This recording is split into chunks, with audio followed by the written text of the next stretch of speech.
Mifanandrefy mifankalazana ny feti-pirenena trano na ny fafezana erika ny maraina teo dia tsy nahasakana ireo ankizy madinika eto amin'ny sekoly Rasalama Andravoahangy tsy anion'ny maha-malagasy azy izany malagasy any ao io ny loha hevitra nentin'izy ireo nankalazana izany feti-pirenena izany nasongadina tao avokoa na ny fiakanjo na ny sakafo malagasy. Androany moa zany dia andro ankalazana iny hoe malagasy any ao.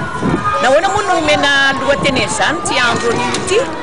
Amin'ny akatoko ny feti-pirenena toy izao dia tiana hampatsiarovana ny ankizy izany hoe fitiavan-tany razana marina izany mba hanana ny toetra rehefa lehibe hoe tena tiana tany razana marina tokoa. Ny sekolinay izany dia tsy hoe manabe fotsiny hoe fahalalana ankapobeny sy fahalalana fotsiny fa ny fitaizam-panahy, ny kolotsaina ara-talenta ary ny fitaizana ny tany razana ihany koa dia izao indrindra ny fotoana heverinay fa mahamety izany anaovanay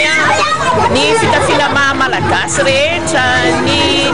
zavatra atao dia endriky ny maha-malagasy rehetra na ny zavatra sakafo hoanina endriky ny malagasy zany dia eo amin'ny ankizy 10 eo no nandray anjara tamin'izany dia atao fitaizana avokoa zany zavatra rehetra izay aseho toko sekoly.